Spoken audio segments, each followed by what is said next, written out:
So, welcome to a brand new episode of our podcast, American Spaces on Air, an initiative brought to you by the American Space at Instituto Chileno Norteamericano in Santiago, the American Academy of Science and Technology at Universidad de Talca, and the support of the United States Embassy in Chile, with the support also with the American Spaces Network in Chile.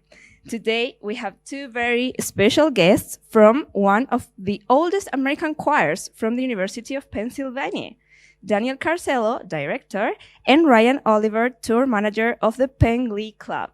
With my colleague Indira Vivas, coordinator of the American Corner at Universidad Diego Portales, we are so happy to have you both here. First of all, since when are you in Chile and why? Is it your first time here in South America? Yes, this is my first time here in South America. We arrived last Wednesday, and we will be leaving tonight. It's been a short stay, only I think 4 days total, but it's been a wonderful trip. We started planning this trip around a year ago now. And the reason that we chose to come to Chile was actually our connection with the U.S. Embassy and the reason of this bicentennial year of U.S.-Chile relations. It was a very special time to visit. Yeah, it is actually. Can you tell us about the history and mission of the Penn Glee Club, and which qualities do you look for in a member? Yeah, so the Glee Club was founded in 1862 by 8 undergraduate men of the University of Pennsylvania. Obviously, since then, a lot has changed. We no longer are a TTBB choir only. We also accept sopranos and altos. We've also grown to include a technical staff as well as a band that performs not only in our shows, but around Penn's campus, Philadelphia, and the world. What's maintained throughout these 161 years, however, are our core values of performance, brotherhood, and tradition. We emphasize performing well together, forming lifelong bonds of friendship, and remembering where we've come from as an organization and how we can continue building on and improving that foundation so that it becomes a space for everybody and a space that everybody feels proud to be a part of. Thank you so much for that answer, Daniel. And I wanted to ask, because I know that, Daniel, you're here as the director, but Ryan, you're also part of the choir, currently a student at Penn University. So I wanted to know, how did you become a tour manager as part of the Penn Glee Club? And what are some of the challenges and rewards of being part of a Glee Club at a university? Oh, yes, that's a great question. Thank you. So I joined in my first year at college, and this is now my third year. I was selected to be this year's tour manager through an election. Every spring, our club holds elections for its 9 officers, starting with president and working way through all the positions. I ran on a platform of wanting to take the club somewhere exciting that we haven't been before, and that ended up being Chile. The club has not been to Chile before. As for being in the choir, because planning this trip has consumed a lot of my time, but singing in the choir is also a large part of my time. I think some of the challenges are balancing all the time, because I'm also a student and I have to take classes and I have to do work. I have to take care of my own health as well. I need to make sure to eat well and exercise.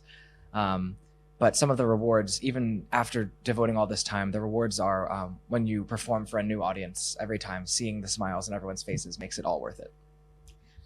We've been here smiling all along whenever you guys are performing.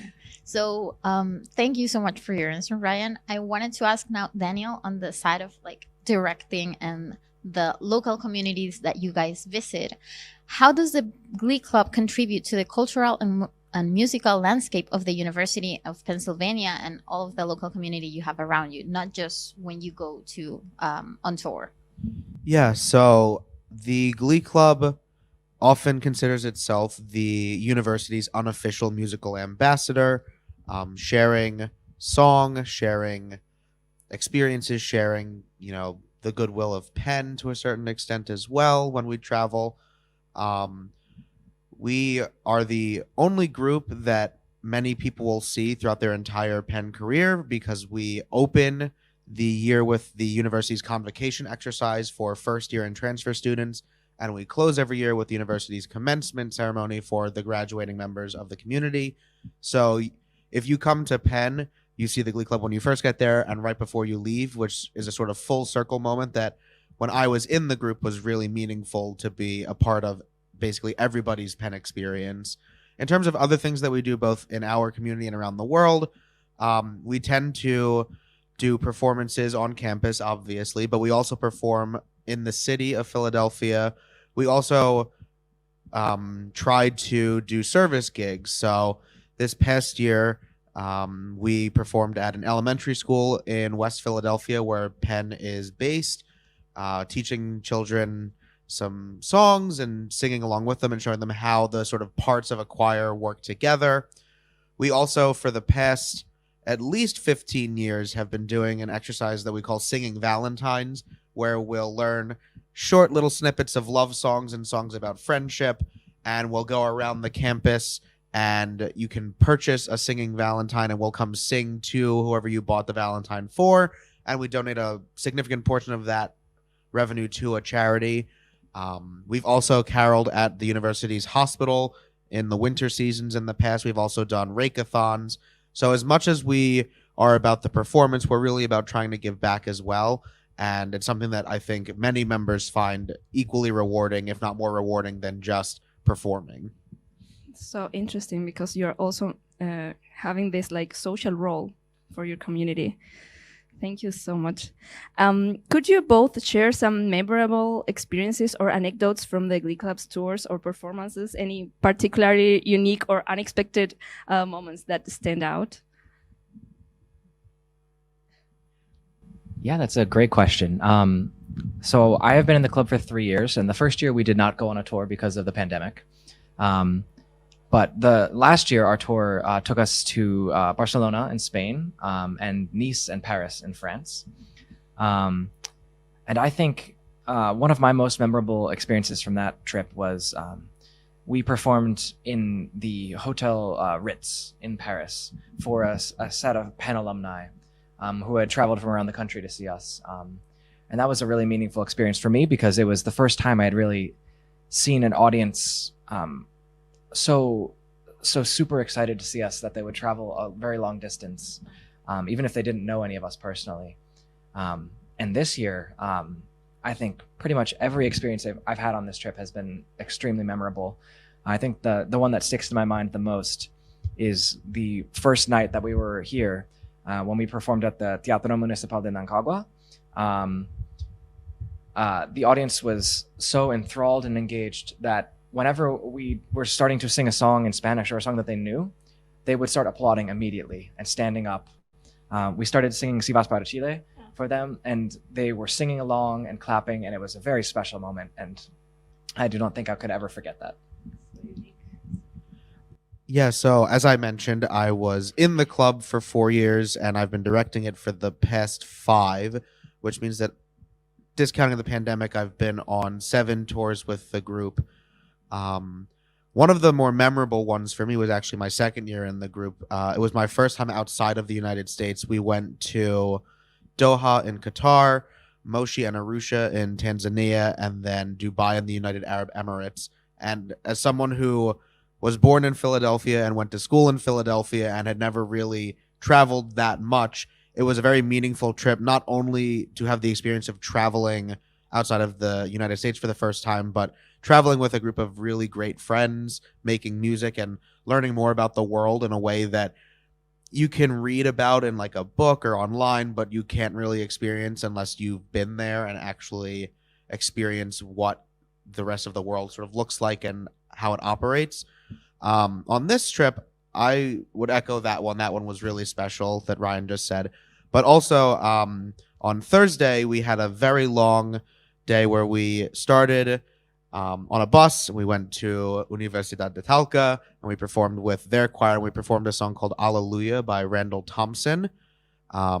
It's only 2 words. It's Alleluia and Amen. And yet it's such a meaningful piece of music to me. I've sung it many times before, and getting the opportunity to sing it with the Coro de Universidad Talca was incredible. I think that it was a very meaningful performance for many of the students. And then that night we went to Curicó and we taught some children who were forming a choir for the first time, essentially, one of our songs. And there's something very special about watching people's faces light up when they realize that they're doing something together that they didn't think would be possible. And that's been this entire trip, has been seeing my students' faces light up as they realize that they're touching the lives of everybody in the audience, and vice versa, where the audience is giving such good, positive energy that the club sounds the best it's been probably all year because of that just sort of positive feedback loop of performance and applause. That is so wonderful to hear, especially about how you are kind of like inspiring people that are just starting or realizing that it's a possibility to start a glee club. So on that note, I wanted to ask a little bit about, maybe could you tell us some challenges or obstacles that you faced as a university glee club, maybe in terms of funding, rehearsal space, maintaining interest and participation from students? I mean, I know that you guys are a part of Penn's, all of the students' experience from beginning to end. So I'm sure that the part about maintaining interest and participation is not such a challenge. But maybe, Daniel, since you've been with the club for so long, what challenges have you been maybe as a student or now as a director? Yeah, I think that it's very funny you mentioned some of the challenges that we might face. One of them would be performance space. So the University of Pennsylvania has a music department that has its own performing arts groups, and then there is a separate entity titled the Performing Arts Council that houses many of the extracurricular performing arts groups. The Glee Club, unlike many Glee clubs in the United States, is not part of the music department. It's actually considered part of the extracurricular performing arts council, which means that we don't receive much funding from the music department. We do receive funding from the university through student activities, but we don't have that connection to our music department that Glee clubs like those at Harvard or Princeton or Rutgers enjoy. I will say that the sort of silver lining to that potential challenge is that we do have a lot more freedom in what we do. For instance, not many students get to plan a 10-day performance tour to Chile and Panama, but the Glee Club at the University of Pennsylvania really allows for that. Because there are so many groups, sometimes performance spaces can be a bit tight, but we make it work. There are, I think, probably 40 to 50 groups at this point that are jockeying for anywhere from 6 to 7 rehearsal rooms and 5 to 10 performance spaces. But the staff that work with all of the performing arts groups are incredible at making that giant jigsaw puzzle come together in a way that makes sense.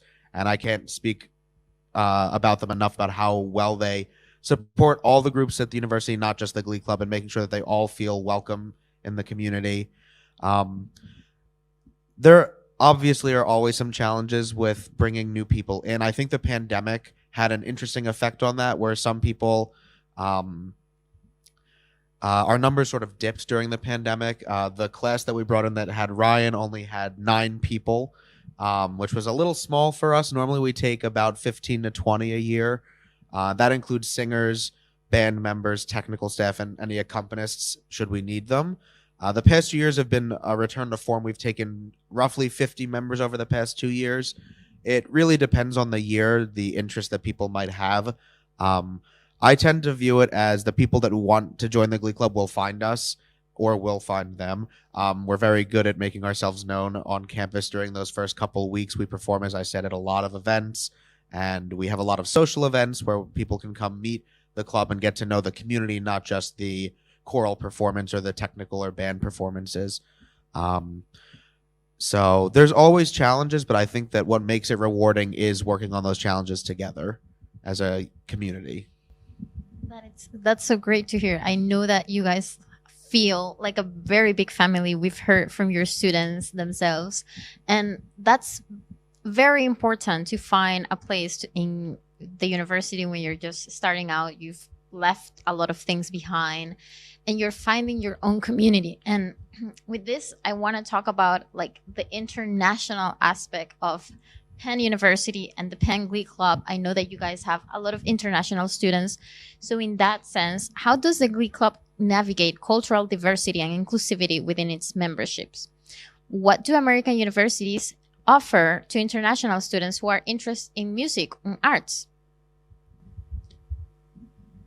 Yeah, no, I can certainly chime in on this. This is a great question. I think that I mean I can only speak for Penn personally, but I think that most universities in the U.S. Do a very good job of supporting international students. The U.S. generally speaking highly values having a diverse array of voices, a diverse array of in the musical sense, diverse array of talent, diverse array of performers. Universities often will have special dedicated offices to support their international students and form connections so that you can meet students from other countries. And I know that we as a Glee Club, generally speaking, we hope to have as many different cultures represented as possible. During our audition process, we love to see students from across the world audition for us because it really enriches the experience of all members of the group. And I think that opinion would probably be shared by lots of groups on our campus and around the whole country. Yeah. I'm going to ask one extra question. I know, Ryan, you were elected as tour manager, and I know that as one of your 9 officers, right? We also have the chairs of diversity, equity. Can you tell us a little bit about that? Oh, sure. Yes. So we have, for the past few years now, had what we call diversity, equity, and inclusion chairs in the club. Over the past few years, the club has dedicated itself to furthering diversity, equity, and inclusion to make sure that all members of the club feel valued and their voices are heard. These members, the diversity, equity, and inclusion chairs, we sometimes call them DEI chairs, as just an abbreviation. Their job is just that. It is to make sure that everyone feels welcome. And we've seen that in many forms, such as our uniforms.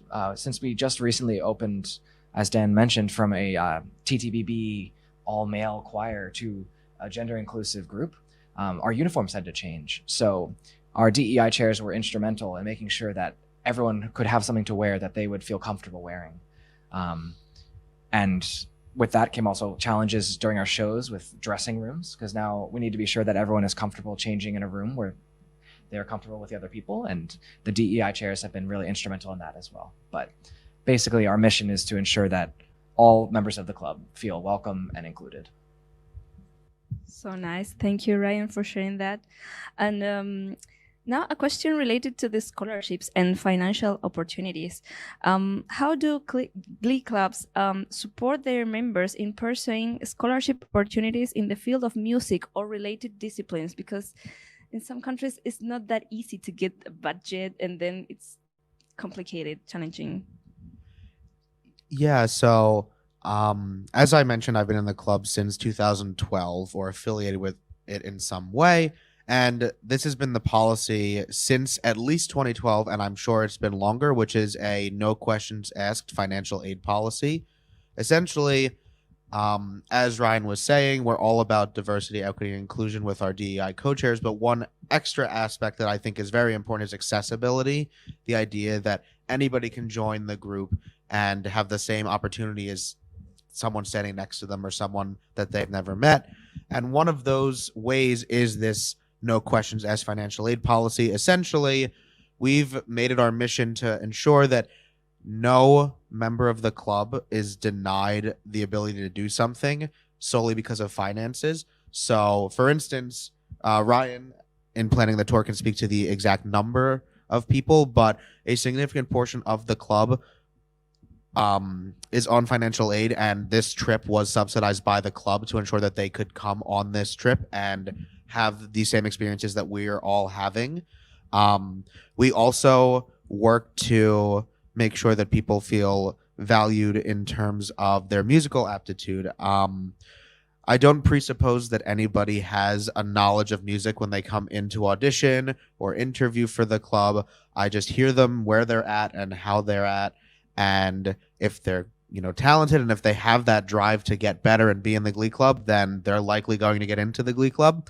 And I feel that it's my mission as the director to make all of my students better performers, people, musicians throughout their time at Penn, be that 1 year in the group or 4 years in the group. So there's that one aspect of making sure that when we join the group, we don't, turn anyone away because of finances. But there's also that other, perhaps more important aspect of not turning someone away based on past experience. We, in the past, used to do sight reading exercises for our auditions, for example, and not everybody has the ability to read music, which means that for people that could not read music, perhaps they weren't getting into the club because they just couldn't read music. And they could certainly perform and sing, but they didn't have that knowledge skill that other people might have. And so we eliminated that from our audition process about 3 years ago because we felt that it wasn't bringing us the best people, the most talented people at the university. And once they're in the group, we make sure right away to say, you don't need to worry about the finances. You'll be covered.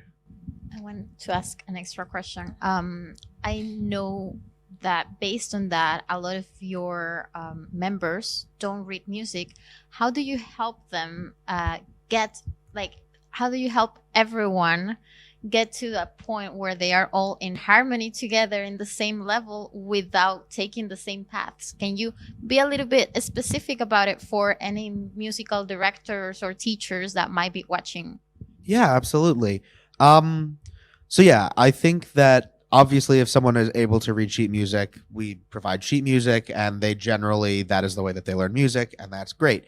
There is a portion of the club that sheet music is not perhaps the most readily available way that they learn music. So for every song that we perform, I make learning tracks that are basically just like little like MIDI tracks of the song playing itself for you.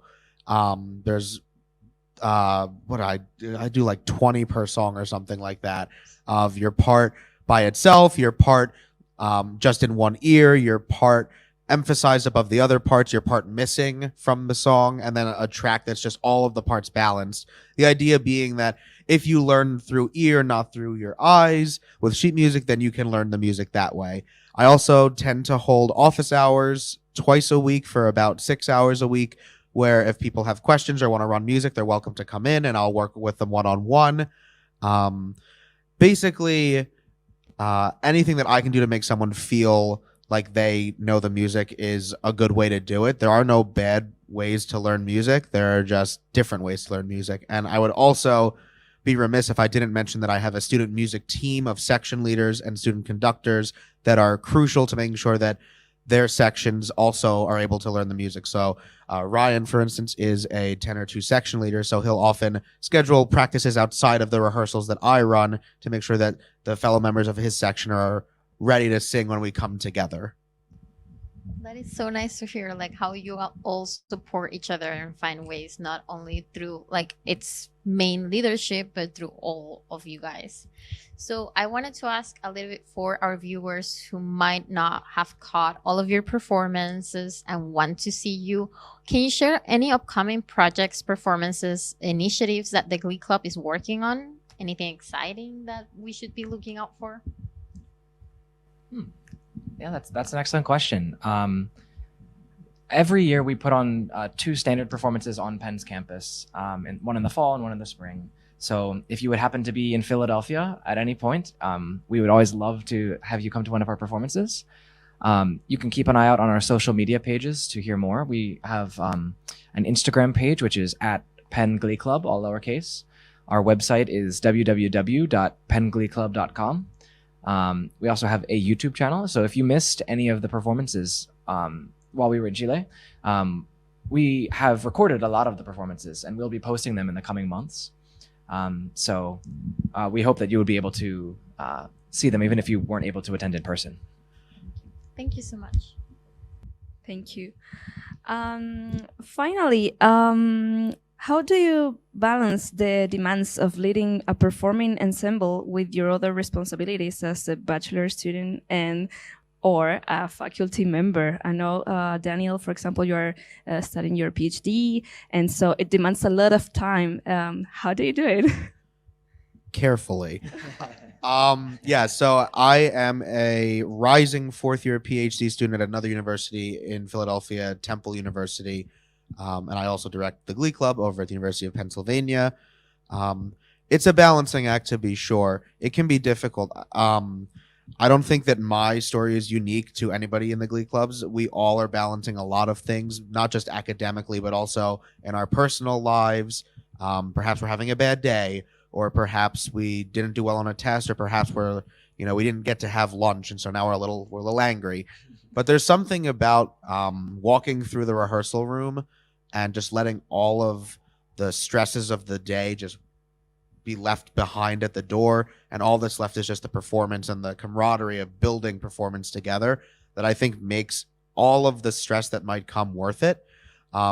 It is stressful to be in a performing arts group. It's stressful to really be in university, to do many things, but what makes them worthwhile are the things that bring you joy. And so whenever I'm feeling like, oh, this is so much to do, how am I going to balance this? I just remember that in the end, it's going to be worth it because of experiences like this.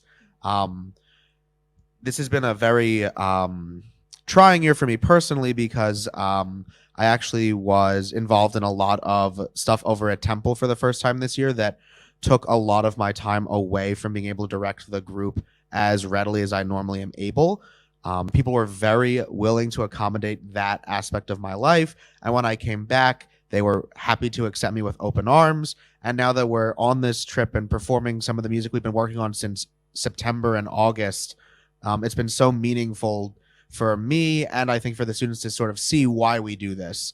And performances like this are really special and really help remind us how lucky we are to be in a group like this, to have the opportunity to travel thousands of miles away from our homes and get to perform music and share spaces with people that really do find meaning in what we're doing. And I hope that for my students, that they're finding meaning in what they're doing as a result of that.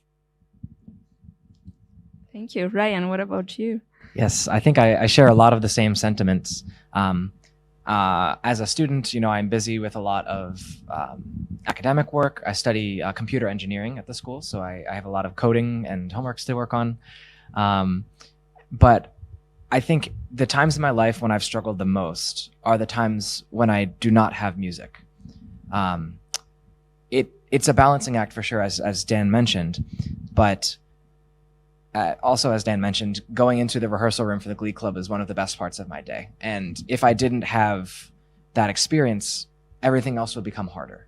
I think having this group forces me to manage my time better, and it's such a priority in my life that it means that it gives me an incentive to get everything else done. But yes, I know that going forward in my life, I will have to find ways to continue to participate in music, because it is such an important part of my life and an important way of keeping life balanced. Thank you. So touching to hear you with that passion, And yeah, we're at the end of the podcast interview. Thank you so much for your time. We have been delighted with your performances. Thank you for sharing your time and your passion, which is no border passion. It's about humanity. Music links people and connect with our hearts, with our souls. So thank you very much, and keep going with that international commitment you have. And yeah, let's just hear more about Penn Glee Club, and we wish you the best in your upcoming projects. Thank you very much. Thank you. I'll just add to that we hope to see you again in Chile some other year, hopefully many, many times. Thank you very much for your time. Thank you.